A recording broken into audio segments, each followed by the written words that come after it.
Errol Spence says 99% of Hall of Famers die broke. I'm in this for the Terence Crawford fight. Big paydays. My legacy. Pound for pound means nothing. What's good, everybody? It's your boy, Cardinal Red. But let's talk about it. Alright, y'all. So, Errol Spence says he's in this, meaning boxing, for big paydays. He's in it for big fights. He's in it for his legacy. And he feels like pound for pound doesn't mean what it used to. I wanted to get my 2 cents on that, break that down real quick, and pose the question for whoever's watching. Is Errol Spence capping, or are these big facts? Alright, y'all, so where we start? Okay, so he says he's only in this for big fights. You know, should that be the only reason that you're in the sport? You know, he did mention legacy, he did mention other things, but big fights, let's start with that. It's going to be huge. I tell you, it's going to be fantastic. You know, the one thing I can say about Errol Spence Jr. and his resume, I can't speak for everybody's resume, but his resume in particular, he's had some really good names on his resume. The problem with Errol Spence is not the quality of opponent or, you know, the skills of his opponent.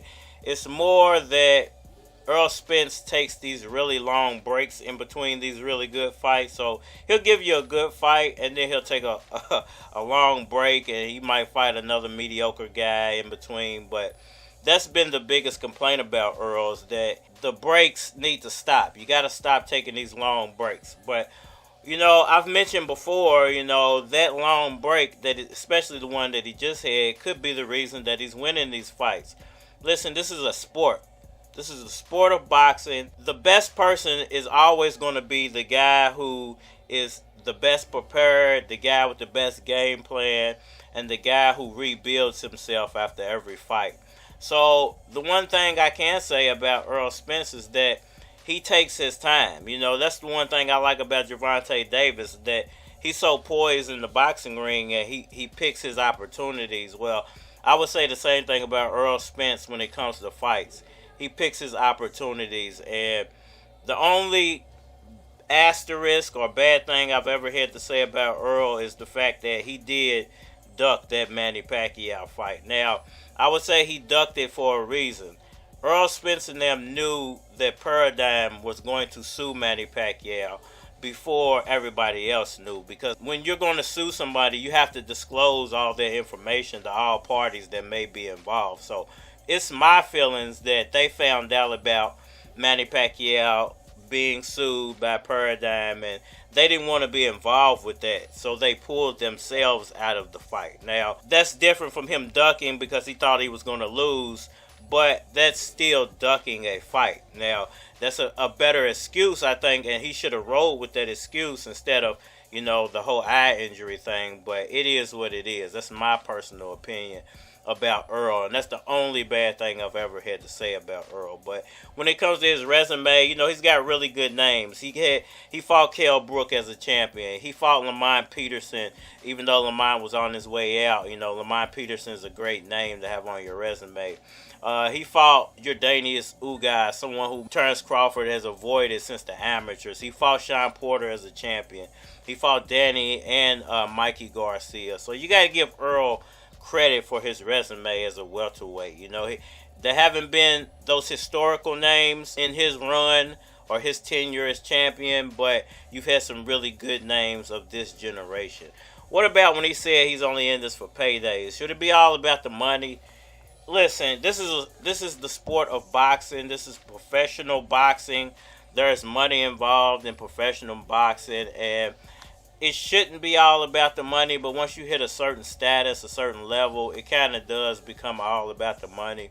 And you can tell by the way they put fights together, and, you know, most of the stuff is all in-house fights. I'm knocking stupid ass out. Knocking stupid ass out. Bitch, I thought I was ugly, nigga. You like a motherfucking crackhead. You know, it's not the best competition all the time. So a lot of it is about money. And as the fighter, history has shown that those are the guys who normally get screwed over out of the money.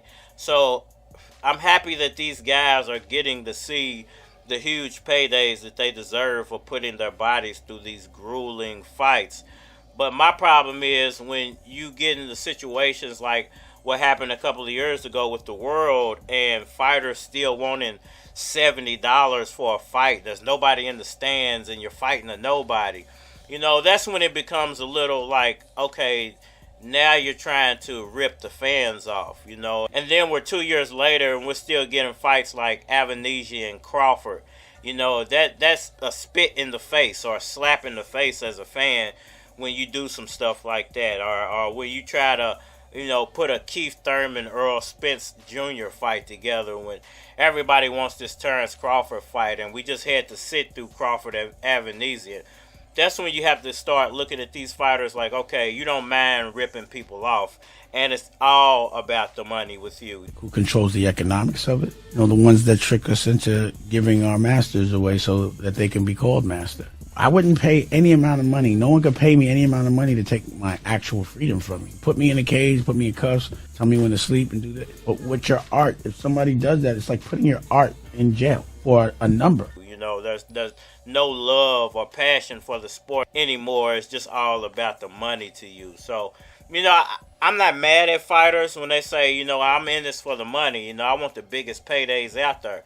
You know, because the biggest paydays normally come along with the toughest fights. Now, not always. You can't get some Avanesha and Crawford fights in there, but normally if you're getting a big payday, then you're having to fight a tough opponent. So I can say for Errol Spence's sake that most of the time when he has went after the paycheck over the name, it was still a good name attached to the paycheck. So I can't hate him. You know, a lot of people didn't like the Ugas fight, but Ugas was a champion. Ugas just knocked off a legendary guy in Manny Pacquiao. Ugas is one of those guys who other fighters have avoided because they don't want the smoke. So, you know, I would never hate on Ugas or his name and say he's not of the caliber of Errol Spence.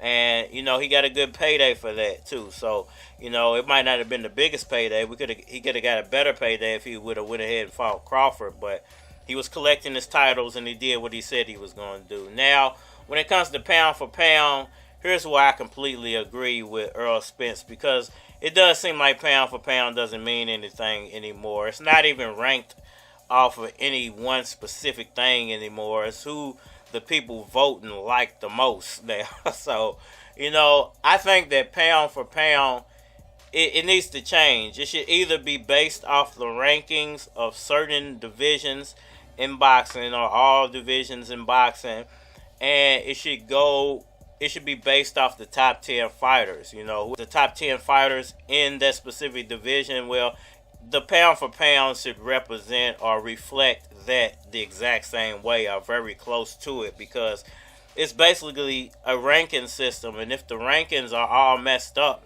and you got this guy over this guy because you like this guy more, but this guy's undisputed and this guy don't even got a belt, you know, it becomes distorted at that point. Now, you do have your weird situations like Gervonta Davis not having a belt and being so popular and having such a high knockout ratio. You got those type of situations. But 9 times out of 10, the pound for pound listing or rankings make no sense. They have nothing to do with the actual rankings of divisions. So I completely agree with Errol Spence. Who cares about the pound for pound now, especially if you're not going to rank it according to where guys are champions and where guys are actually ranked at in the actual divisions of boxing. So, you know, to H with with the pound for pound list, man. Who cares at this point? Captain Crunch, they hurt your teeth. Never. That tiger that be on front of them Frosted Flakes, you really ain't that great.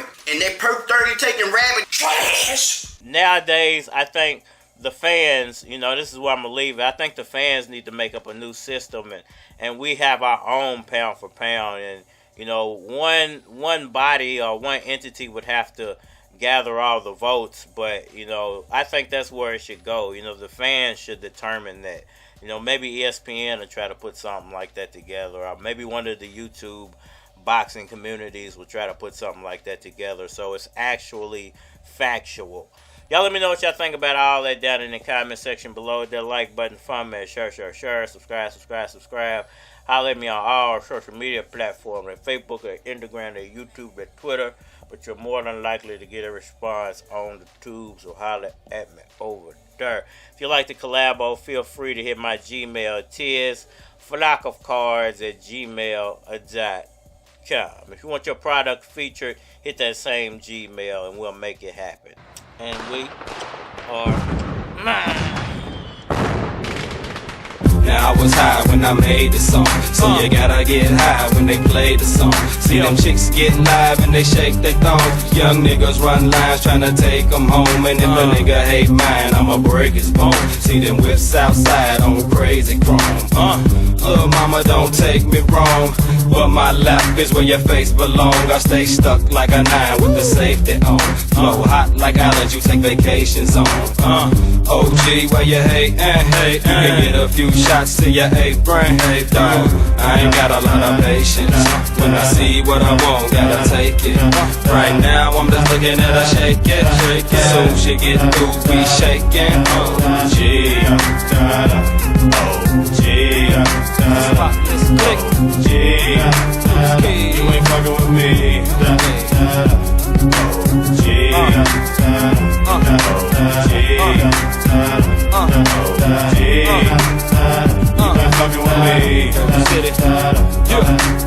It's Young Keys and I rep the field, and 100 years later I'ma rep it still. See, on the underground they respect the skills, so a nigga like me don't stress a deal when you gon' need a mouthpiece to protect your grill.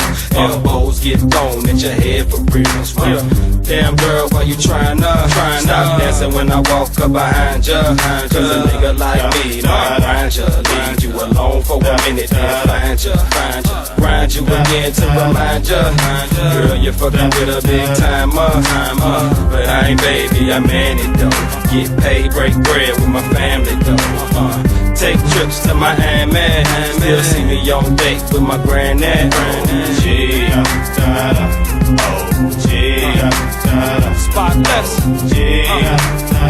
You ain't fucking with me.